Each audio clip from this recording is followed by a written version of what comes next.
Puji Tuhan. God is good all the time. God is good. Praise the Lord. Saudara masih ingat firman yang saya sampaikan minggu lalu tentang apa? Bileam. Luar biasa bapak-bapak niki, hebat ya. Puji Tuhan. Saya bicara berminggu-minggu mengenai bagaimana kita peka kepada suara Tuhan, peka kepada tuntunan Roh Kudus lewat hati nurani. Pinter semua ini murid-murid Tuhan ya. Lewat hati nurani, supaya jikalau deg-degan jangan dilanggar.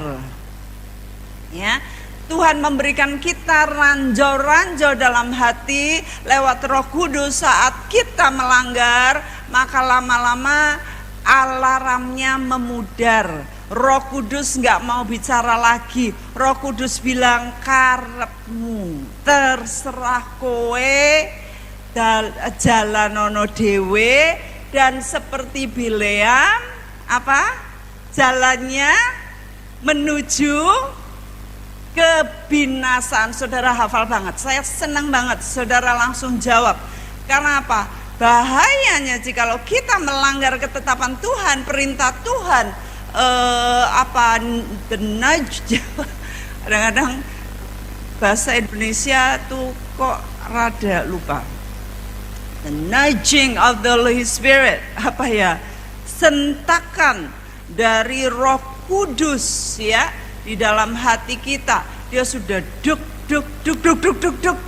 Tapi saudara tenang rapopo. Tuhan tuntun jalanku.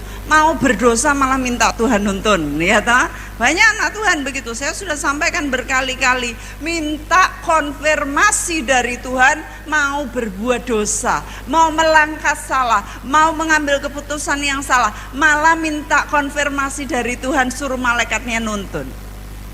Dan menurut firman Tuhan dalam kisah Bileam itu, si Bileam ini di cover, ditutup dalam kebinasaan.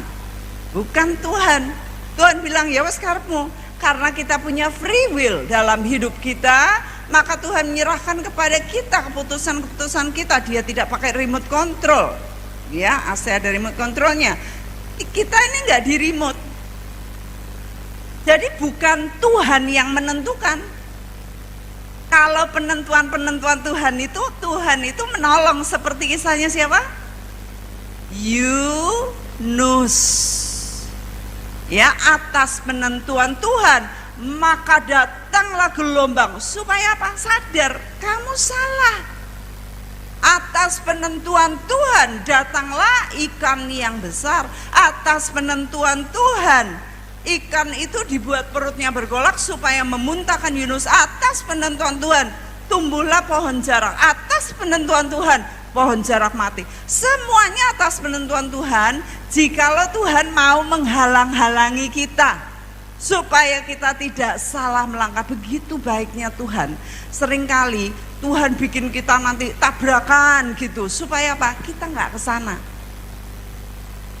Ya, Tuhan bikin kita, wah tiba-tiba keringat dingin, supaya kita gak pergi. Karena Tuhan sayang sama saudara. Karena saudara adalah kekasih Tuhan. Ya. Jadi kalau pertama Tuhan ngomong lewat hati nurani, saudara tidak menghiraukan, maka Tuhan mulai bikin penentuan-penentuan. Atas penentuan Tuhan, Tuhan akan tolong terus. Kalau perlu evangelis keledai. Ya, kalau Bileam evangelis keledai. Pagi hari ini saya akan mengupas, ini ada dua sisi ya. Pertama saya akan bicara mengenai Raja Yerobeam. Raja siapa Bapak Ibu? Yerobeam. Ya, Raja Yerobeam. Kedua nanti saya akan ngupas tentang nabi. Ini kita bicara mengenai bagaimana mendengar suara Tuhan ya. Bagaimana kita peka terhadap pimpinan Roh Kudus. Pertama, Raja Salomo, kalau Yerobeam mungkin asing ya namanya, sopo to kuwi gitu. Tetapi kalau Raja Salomo saudara tahu anaknya siapa? Anaknya Daud ya. Nah, Salomo ini punya anak, Daud punya anak Salomo punya anak Rehabeam. Nah, Rehabeam ini tidak seperti ayahnya, lebih lagi dia tidak mau dengar rakyat minta keringanan ya. Karena kerjanya keras banget bapaknya, lalu rakyat minta kalau bisa diturunkan dikit. Anak ini bilang, bapakku itu bangkeane sak ngono, bangkeanku luwes cilik meneh katanya. Aku akan ganjar kamu dengan pekerjaan yang jauh lebih besar katanya. Wah, lalu mereka mulai memberontak. Sudah, pergi keturunan Daud. Kita juga nggak dapat tanah, nggak dapat lahan, nggak dapat apa-apa. Ayo kita berontak aja. Nah, waktu berontak mereka minta yang namanya Yerobeam untuk mimpin mereka atas kehendak Tuhan juga ya. Mari kita baca 1 Raja-Raja 12 ayat 25 dan seterusnya ya. Yerobeam ini mulai mengatur kekuatannya, kerajaannya, lalu dia khawatir kalau orang-orangnya, rakyatnya itu kembali kepada Daud. Lalu di dalam hatinya, ayat 26.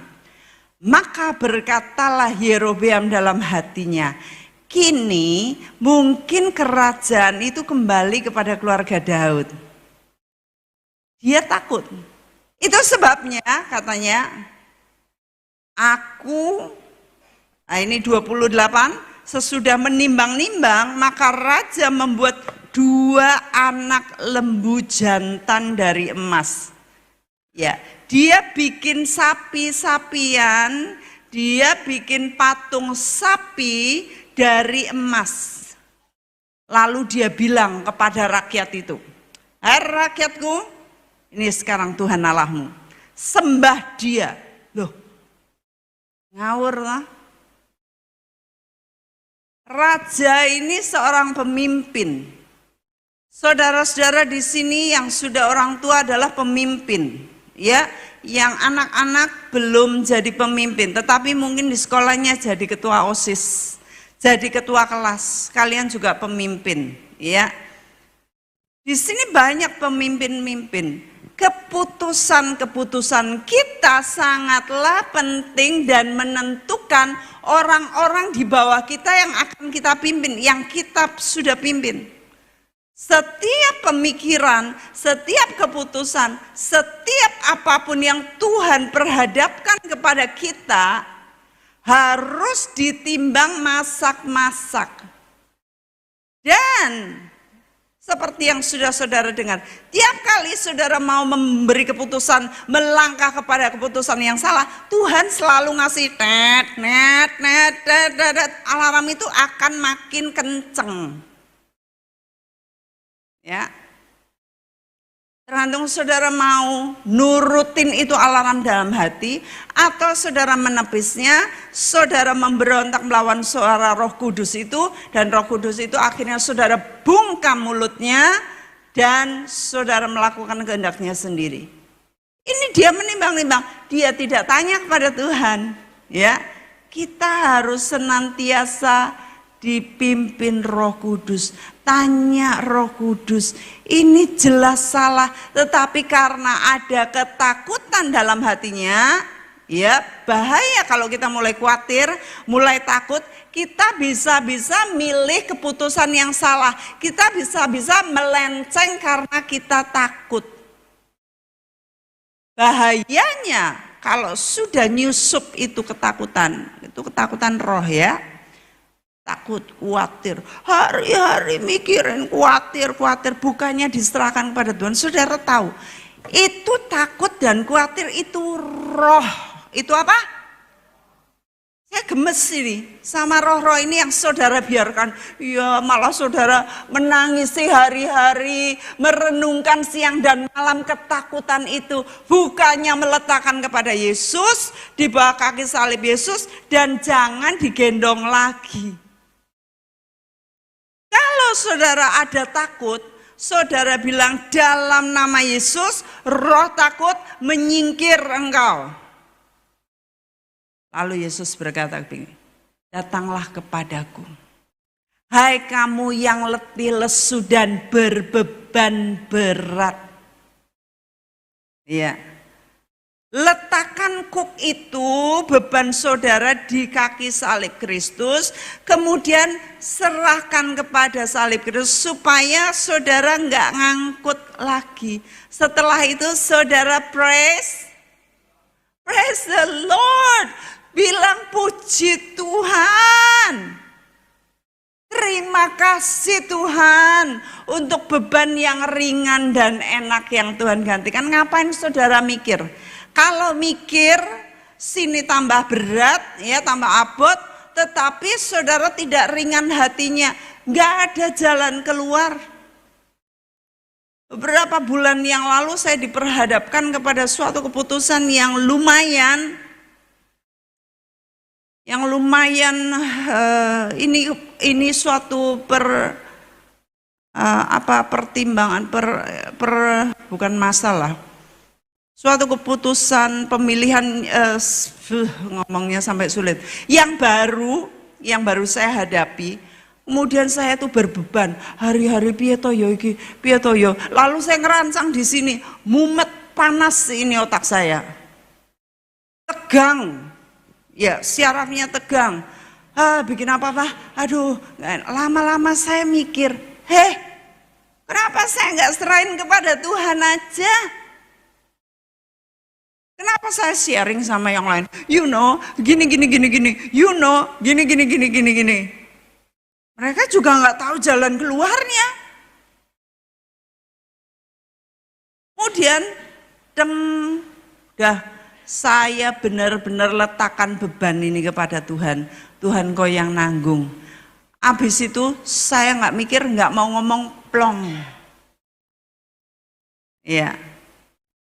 Wah Ibu Mek itu beda. Saya punya persoalan kan berat. Gimana kalau saya ditagih utang tiap bulan Bu? Bayarannya segini. Saya harus nih. Serahkan sama Tuhan. Sama. Saudara mikir juga nggak dapat jalan keluarnya toh, malah mumet toh. Tetapi kalau saudara serahkan sama Tuhan, lalu saudara praise the Lord, maka Tuhan akan memberikan hikmat kepada saudara. Saudara diberi bebannya Tuhan supaya saudara nanggung yang ringan dan enak, bukan yang berat dan bikin mumet. Nah, ini raja, dia menimbang-nimbang dalam hatinya, lalu dia berpikir lebih baik aku bikin anak lembu emas supaya mereka menyembah di sini, supaya mereka nggak balik ke Rehabeam. Dan hal itu katanya ayat 30. Maka hal itu menyebabkan orang berdosa sebab rakyat pergi ke Betel menyembah patung yang satu dan ke Dan menyembah patung yang lain. Tambahan dosanya, ia membuat juga kuil-kuil di atas bukit-bukit pengorbanan, kuil, dan mengangkat imam-imam dari kalangan rakyat jelata yang bukan Bani Lewi. Jadi dia nambahin dosanya. Ini saya bilang dosa pemimpin begitu bahayanya. Saudara yang adalah pemimpin rumah tangga, pemimpin perusahaan, ya, pemimpin toko, punya anak buah, pemimpin pelayanan, punya banyak orang yang melayani bersama-sama di bawah saudara yang saudara pimpin. Hati-hati mengambil keputusan jika kepentingannya adalah kepentingan pribadi. Sangat bahaya jikalau keputusan itu ditunggangi untuk kepentingan pribadi. Yang penting aku untung, yang penting aku kaya, yang penting aku cucuk, yang penting aku nanti dipuja-puji, yang penting aku dihormati, yang penting aku. Jikalau kepentingannya sudah untuk aku, ini bahaya. Pemerintah harusnya kepentingannya untuk rakyat, pelayan Tuhan untuk jemaat, ya, saudara, bapak-bapak, ibu-ibu untuk anak-anak, toh, ya, dan seterusnya. Nah, mulai dia berkata, wah, aku angkat ini supaya gini-gini, mulai bikin ketentuan pribadi, dan dia bikin seperti itu. Dia naik tangga mezbah yang dia bikin sendiri, dia naik. Padahal kalau raja, ya, seperti yang sudah saya sampaikan, raja itu bahkan kedudukannya di alam roh itu lebih rendah dari imam, dari hamba-hamba Tuhan. Itu sebabnya mereka yang mau pemilihan, mereka datang kepada dukun-dukun, kepada orang pinter, kepada hamba-hamba Tuhan. Untuk apa? Didoakan, untuk cari kursi.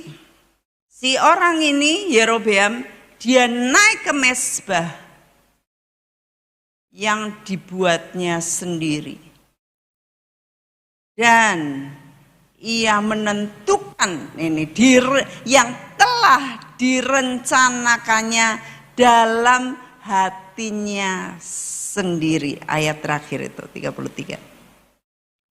Dalam hatinya sendiri. Hati-hati jikalau kita merencanakan sesuatu dalam hati kita sendiri, di luar kehendak Tuhan, di luar kita minta Tuhan Roh Kudus untuk pimpin. Pasti yang di luar Tuhan itu gak ada damai sejahtera. Kolose 3 ayat 15 mengatakan, damai sejahtera itu yang akan memimpin engkau untuk mengambil setiap keputusan. Jadi keputusan kita harus diiringi dengan damai sejahtera, bukan bingung. Kalau bingung, berhenti. Jangan ngambil keputusan. Jangan. Ya, saya akan ceritain tuh. Saya mau nikah sama orang itu. Oh, dia hamba Tuhan. Dia punya titel teologi. Saya tanya, saya tanya Tuhan. Tuhan kok enggak dijawab ya, enggak dijawab. Jangan sekali-kali ngambil keputusan kalau nggak ada jawaban pasti dari Tuhan. Kalau nggak ada damai sejahtera. Karena damai sejahtera itu yang akan memimpin kita untuk mengambil setiap keputusan. Jadi kalau ada sedikit saja keraguan, tahan. Jauh susu. Udah saudara, mantuk coba. Nah, yang mudeng mantuk. Oke, good. Ya, saya mau saudara sadar ini, ya. Kalau saudara ragu, deg-degan, tahan, tunda. Saya mau beli ini, tapi piye yo? Menurut kamu ojo tuku. Saya mau beli perusahaan besar ini. Wah, kayak bagus. Tapi, nah kalau ada tapinya jangan. Tuhan itu baik sama kita. Dia memberikan ranjau dalam hati kita. Supaya kita tidak salah melangkah. Damai sejahteralah yang akan menuntun hati kita untuk mengambil keputusan. Lalu dia mulai merencanakan dalam hatinya sendiri, dikatakan ayat 33. Dan ia menentukan suatu hari raya bagi orang Israel. Dan ia naik tangga mezbah itu untuk membakar korban. Enggak boleh raja bakar korban. Pernah kan saya ceritain raja yang bakar korban, kemudian sininya waktu ditegur sama imam-imam, sininya langsung keluar kusta. Nah, Kita baca apa yang terjadi dengan raja ini, pasal 13. Sedang Yerobeam berdiri di atas mezbah itu sambil membakar korban, maka ini ya, maka pertolongan Tuhan. Maka atas perintah Tuhan, ya, atas penentuan Tuhan, atas perintah Tuhan, datanglah seorang abdi Allah dari Yehuda ke Betel. Jadi Tuhan sudah nyuruh pada saat bersamaan hatinya itu menimbang-nimbang untuk meninggikan diri si Yerobeam, Tuhan ngutus nabi. Nabi ini nabi masih muda, masih kinyis. Sudah berapa kali disuruh Tuhan, dia nurut, dia semangat berapi-api. Dia datang kali ini, Tuhan bilang, kali ini kamu peringatkan itu Raja Yerobeam. Wah, deg-degan juga. Kali ini raja nih, nggak main-main saya ketemunya. Kali ini raja yang harus saya peringatkan. Dia nggak peduli karena sudah ada latihannya pasti. Bukan uncluk-uncluk baru sekolah Alkitab keluar lulus di wisuda langsung ketemu Pak Presiden, nggak gitu caranya. Udah melewati berbagai jenjang sampai dia bertemu dengan raja. Lalu atas perintah Tuhan, dia nurut sama perintah Tuhan. Berserulah orang itu terhadap mezbah itu. Jadi lagi Yerobeam ini mempersembahkan ukupan di mezbah, ya. Makanya saya pernah urapi ini mezbah berapa kali? Berapa kali? Masih ingat? Oh, sudah lupa semua. Oke. Ini mezbah kudus. Enggak macem-macem. Makanya saya bilang yang tidak kudus jangan naik di sini. Jangan melayani di altar. Karena mezbah ini kudus gak main-main. Kayaknya gak kelihatan Tuhan, gak ada malaikat. Kayaknya gak ada urapan, gak ada holo ini, gak ada. Tetapi dia nyata di alam roh. Yang main-main nanggung akibatnya. Ada yang pernah saya dudukan dulu, nggak usah melayani karena main-main, dan beliau nurut. Saya bersyukur, ini bersih mimbarnya. Ini raja, dia mempersembahkan api asing di atas mezbah itu, dia membakar ukupan, dan kemudian ini nabi yang masih muda. Atas perintah Tuhan dia suruh berseru pada mezbah. Hai mezbah, beginilah firman Tuhan. Bahwasanya seorang anak akan lahir daripada keluarga Daud, Yosia namanya, ia akan menyembelih di atasmu imam-imam bukit pengorbanan yang membakar korban di atasmu. Jadi Nabi ini bilang, ini sudah kotor ini, nanti akan muncul anak Daud yang namanya Yosia, menghancurkan ini mezbah yang kotor. Pada waktu itu juga, ia memberitahukan suatu tanda ajaib. Dia bilang, nek omonganku benar, katanya, nek omonganku benar, ini mezbah akan pecah. Dia bilang, akan pecah, tandanya bahwa aku disuruh Tuhan. Dan abunya akan keluar. Kalau ini nggak ada abunya, ya ini kalau pecah ya itu apa, butiran-butiran kristal mungkin ya, atau terbelah. Dia bilang mezbah itu akan, abunya akan terlempar. Demi Raja Yerobeam mendengar perkataan abdi Allah itu yang diserukan kepada mezbah itu, dia bilang gini, tangkap dia. Ya, dia bilang tangkap ini nabi. Waktu dia ngomong kayak gini, orang itu kejang, tangannya itu nggak bisa balik. Jadi dia kejang tangannya gini. Nggak bisa balik. Lalu dia mau balik nggak bisa. Waktu itu terjadi kayak gini, mezbahnya langsung pecah. Duar. Itu yang terjadi. Oh, dia sementara ngomong gini, oh Nabi tolong belas kasihan Tuhan, mohonkan sama Tuhan, tangannya masih kejang kayak gini, nggak bisa balik, tolong minta ampun sama Tuhan, tolong katanya. Wow. Abdi Allah berdoa kepada Tuhan supaya tangan raja itu bisa dikembalikan lagi dan tangannya bisa kembali. Lalu raja bilang, maafkan saya, ayo kamu ke istanaku, tak traktir makanan. Ayo, aku ingin memberikan kamu hadiah-hadiah. Nabi ini masih muda. Oh, dia bilang, aku sekalipun kamu kasih setengah dari kerajaanmu, aku gak akan makan roti, gak akan minum teh di kerajaanmu. Kalau saya bahasanya lalu balik. Ya. Tapi dia enggak gitu. Ya. Untung saya belum dipanggil raja. Kalau saya ngomong gitu tiba-tiba wah, saya langsung ditangkap ke Kopassus ya. Nah, dia bilang bye. Saya enggak akan nurut kamu. Wah, semua orang yang lihat, wow, ini Nabi luar biasa. Banyak orang yang perhatikan saat itu. Dan diantaranya ada 2 anak Nabi. Nabi itu udah tua di situ.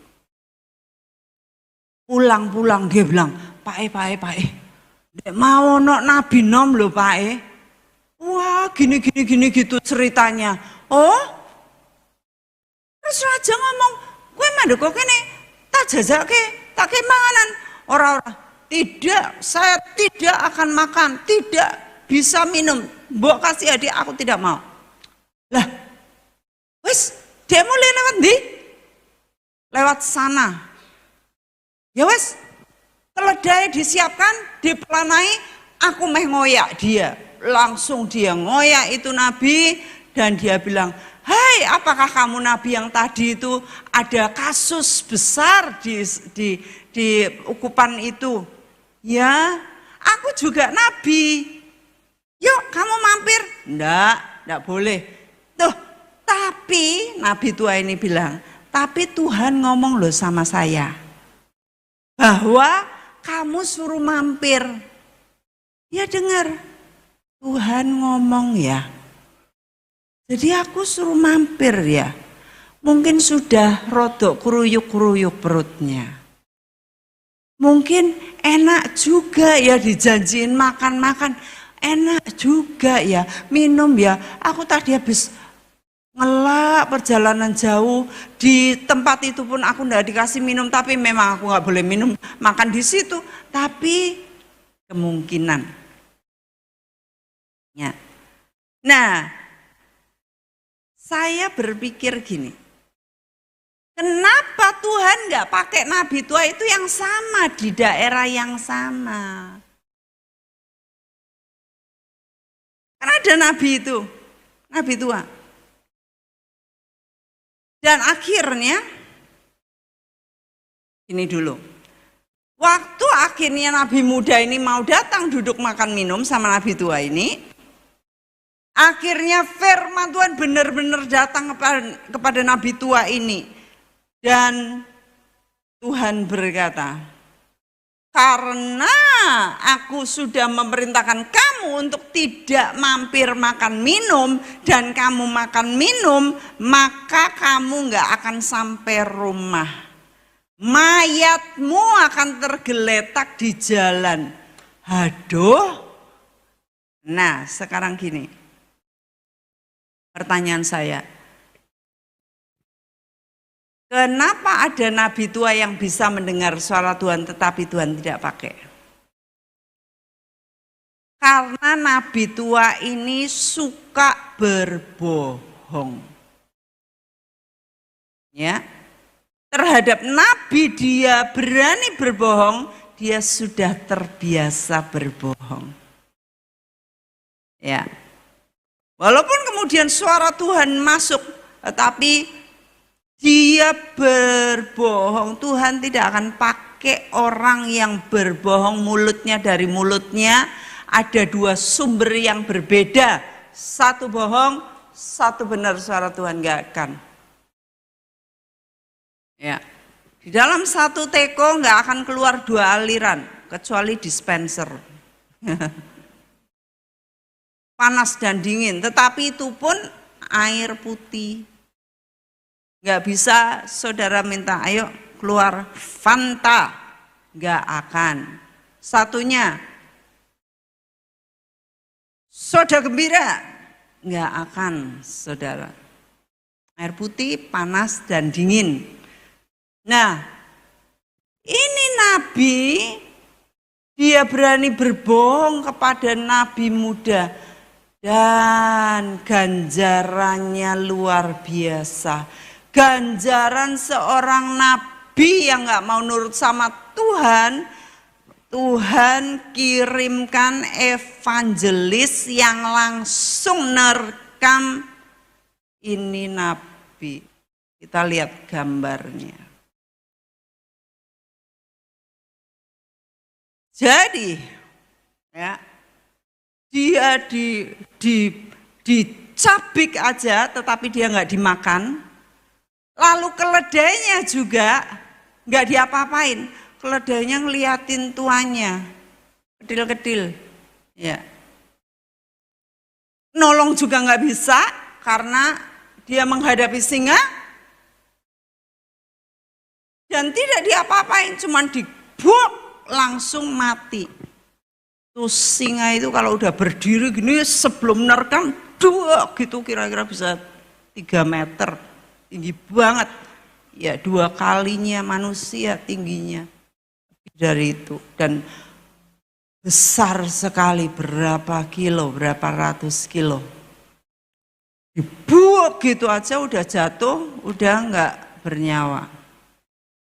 Keputusan yang hanya kecil saja, ketidaktaatan yang kecil saja nampaknya cuman belok untuk makan dan minum, ganjarannya kematian. Lalu lelayunya gini, telah dipanggil Tuhan seorang nabi muda karena diterkam singa. Lucu enggak? Ya.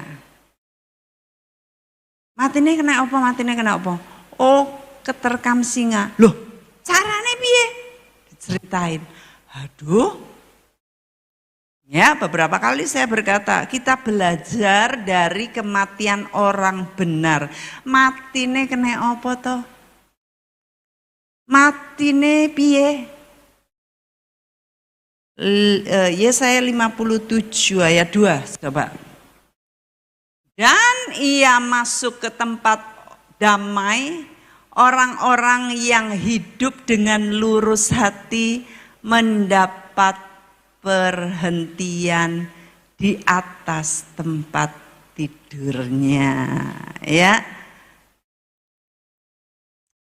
saya harap bukan mati di jalan ketabrak, mati di jalan diterkam singa, ya, dan sebagainya, tetapi kiranya kita semua, kalau Tuhan belum jemput kita di pengangkatan rapture, kita mati di tempat tidur dengan tenang. Bukan dengan gelisah hati, dengan susah hati, dengan banyak pikiran, dengan belum siap. Tapi kita sudah semeleh, semuanya disiapkan, hati damai, gak takut mati. Gak takut Tuhan jemput kita kapan saja. Karena kita tahu kita sudah jalan di jalan yang benar. Kadang-kadang hanya yang nampaknya hal kecil seperti ini. Ini nabi ganjarannya luar biasa. Saya pernah, saudara, satu kali saya pelayanan ke Kendari. Kendari itu mana ya? Sulawesi Tenggara. ya, Tenggara, ya. Nah, saya ke sana sama tim. Saya seminar hamba-hamba Tuhan di Kendari itu pertama kali itu tahun 2000 berapa ya, kira-kira 2005 itu atau 2006. Lalu dalam perjalanan pulang kami naik bis, satu rombongan, tim saya itu satu bis. Lalu ini rekan saya, kopeng saya, bilang gini, Mek, papaku hari ini ulang tahun. Oh ya, si Tuhan umur berapa? Kalau nggak salah 72 waktu itu. Kamu khotbah ya? Saya kan langsung ngecek toh, sinyal toh. Enggak. Saya bilang, enggak. Allah rapopo, sebentar aja. Enggak. Ini sudah pada datang tamu-tamu, sudah diundang. Terus ada 3 pendeta juga, ya pendetanya aja di gereja, pendeta gerejanya dong yang khotbah. Enggak, aku mau kamu aja. Papa juga senang kalau kamu yang khotbah. Enggak, saya bilang enggak. Ini orang tuh persisten banget. Ayolah Mek, ayolah ngedrel. Saya bilang enggak. Loh, khotbah itu salahnya apa toh saudara? Berbuat baik kan? Saya bilang enggak. Tapi dia, Mek gini aja, gini ya. Nanti kamu datang kan capek kan, kamu mandi, kamu pokoknya nanti yang acara-acara apa pimpin pujian, apa kamu di dalam kamar aja. Nanti setelah firman akan mulai, kamu keluar. Setelah keluar, kamu khotbah 40 menit aja, habis itu kamu masuk lagi, nggak usah ketemu tamu-tamu. Saya mikir-mikir, ya udahlah. Lalu saya melakukan seperti yang diperintahkan. Saya keluar, saya say hi, hello sama bapak-bapak pendeta dan jemaat-jemaat, murid-murid di sana di Sulawesi. Kemudian saya khotbah 45 menit, lalu saya pamit, saya nggak ikut makan dan saya masuk kamar. Waktu saya masuk kamar, saya buka kamar saya, dan saya seperti ada di pengadilan sorga. Saya tahu Tuhan nggak ngomong apa-apa. Kalau kita dekat sama Tuhan tuh Tuhan tuh itu aja kita ngerti artinya, ya. Kalau papi itu sudah, wah, aduh, mau ngomong apa yo, gitu loh, ya.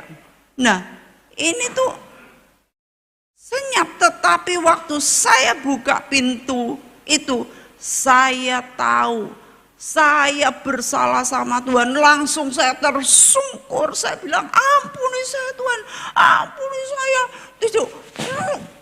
Tuhan ampuni saya. Itu jam 9 sampai jam 3 pagi saya nangis tersungkur. Koyok bar digebuki, kayak kesalahan besar banget, padahal cuman khotbah 45 menit, tapi saya sudah ndak taat sama Tuhan. Wah, besoknya paginya itu ada banyak acara, saya langsung tutup pintu, saya nggak keluar, saya bilang saya puasa seharian. Saya nggak keluar. Saya nangis pagi-pagi sudah keluar matanya gede-gede kayak Garfield. Minta ampun sama Tuhan, ampun. Cuman khotbah loh kayaknya. Saya nggak membunuh, saya nggak berzina, saya nggak mencuri, saya nggak mutilasi orang. Saya berbuat baik.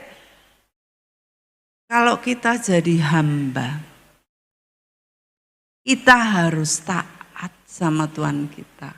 Kalau saudara jadi pegawai, karyawan, harus taat. Dibilangin gini, saudara ngelakuin kemauan saudara sendiri, kemplang saudara. Suruh beli ini, saudara suruh beli jahe, saudara beli timun, ngawur. Ya.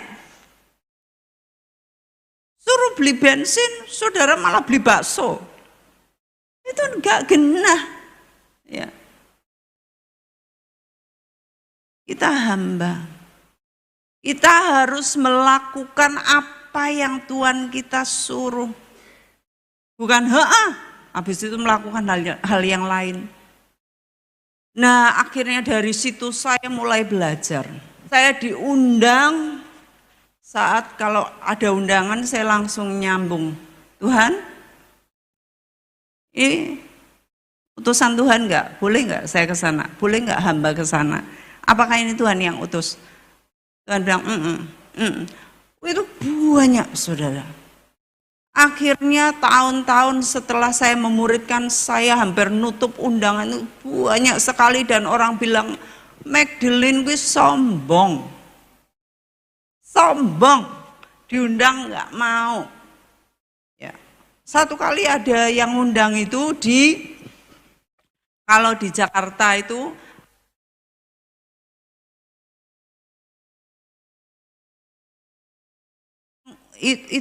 banyak sekali di sana, manajer, karyawan-karyawan semua itu ya. Tetapi saya cek sama Tuhan, tidak. Tahun depan undangan masuk lagi, tidak. Tahun depan tidak. Saudara ingat Bileam? Ya, kalau Tuhan sudah ngomong tidak, lebih baik jangan nego lagi. Tuhan piye? Tahun ini piye? Tahun ini piye? Enggak ya enggak. No is saya apa? Ya, jadi saya enggak sampai 3 tahun, sampai tahun ke-4, kayaknya tahun ke-5 tiap tahun no. Terus ada lagi tempat lain yang undang saya, gerejanya besar. Itu juga cek no. Jadi diundang tahun ini saya no, tahun depan no, tahun ketiga dia ngundang lagi. Waktu saya bilang no, dia marah besar. Dia bilang sama sekretaris saya, emangnya Magdalene itu siapa toh? Lebih sulit diundang daripada Ibu Megawati. Batin saya, apa pernah undang Ibu Megawati? Apa pernah ngapusi nih? Ya, apa pernah? Itu kalau saya ngundang pendeta besar yang itu aja datang, ya batin saya ngundang aja pendeta yang besar. Saya bukan besar kok. Terus mikir-mikir, dia pokoknya ngomong, mikir-mikir. Ini aja, bikin janji, saya mau tak ajak makan orang itu. Nah kebetulan nih perempuan. Saya ajak makan di Grand Indonesia, mall yang gede, mall yang mewah. Saya mau ajak makan di Thai restaurant, Thailand. Khop-kun-ka, sawadika. Jadi saya ketemu dia, saya kunciran satu kuncung kuda, pakai jeans, pakai kaos, ya, pakai anting besar. Dia lihat saya dari atas bawah. Ini siapa lagi? Saya bilang, hai sis, Magdalene. Dia kaku. Duduk yuk. Sis ada keluarga kah? Ada anak? Anaknya berapa? Oke, makan yuk, makan. Terus saya ceritain kenapa saya nolak undangan. Dari hati ke hati. Masih tegang wajahnya. Nah sudah, habis itu pulang. Udah seneng, udah rodok surut mukanya. Enggak ngono. Sudah rada sumringah karena tahu isi hati saya. Saya hamba Tuhan. Saya kalau diundang sebenarnya cucuk, khotbah sebentar, amplopnya tebel. Iya. Tapi saya bukan itu, saya hambanya Tuhan. Saya bukan ngejar amplop. Banyak undangan-undangan yang saya turn down, tolak. Udah, akhirnya pulang. Udah pulang, besoknya dia nelpon kantor lagi. Waduh, sekretaris saya udah deg-degan. Ibu yang kemarin itu, ya, kenapa ya Bu? Nomor rekeningnya pelayanan berapa? Oh, tanya nomor rekening. Dikasih nomornya ini. Oke. Dilihat transfer 1 juta. Wah. Bulan depan lihat lagi, masuk lagi namanya dia 1 juta. Bulan depan 1 juta lagi. Paskah 5 juta. Wow. Cuman saya ajak makan, ngomong heart to heart, saya taat sama Tuhan. Dia sering keluar negeri, pulang, ini buat Sis Meg, sama Sis Iren, sama Sis Delvi. Ini daster, ini baju tidur, ini piring makan lauk, ini teh dari Shanghai. Aduh. Pernah nyincipin Mbah Mus teh Shanghai? Sudahlah, teh sosro aja. Tapi jangan yang botol. Oh gulanya pinter.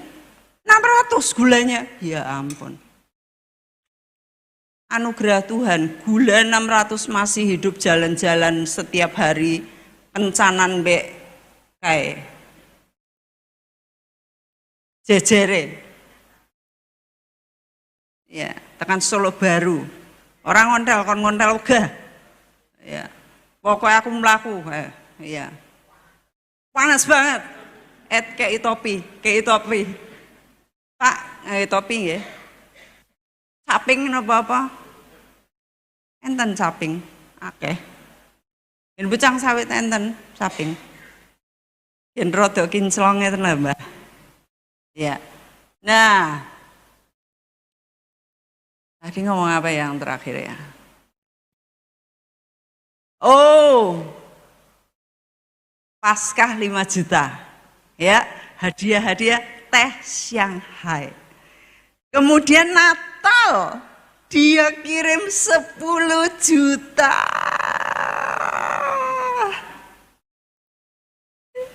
Puji Tuhan, gampang, tapi sing nglakoni.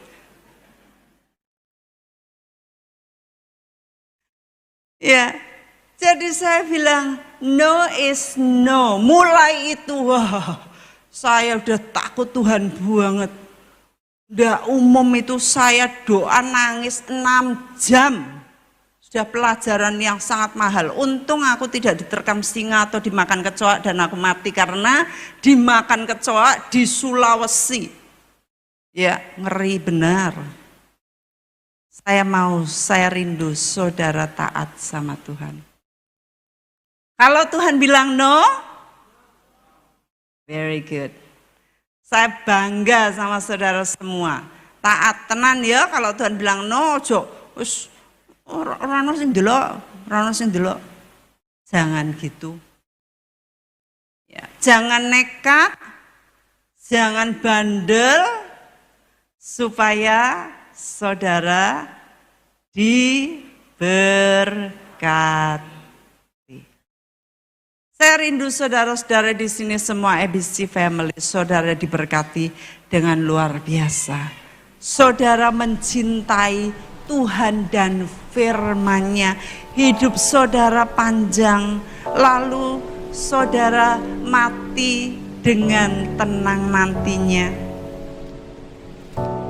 Karena saudara adalah pelaku-pelaku firman Tuhan. Mari kita berdoa.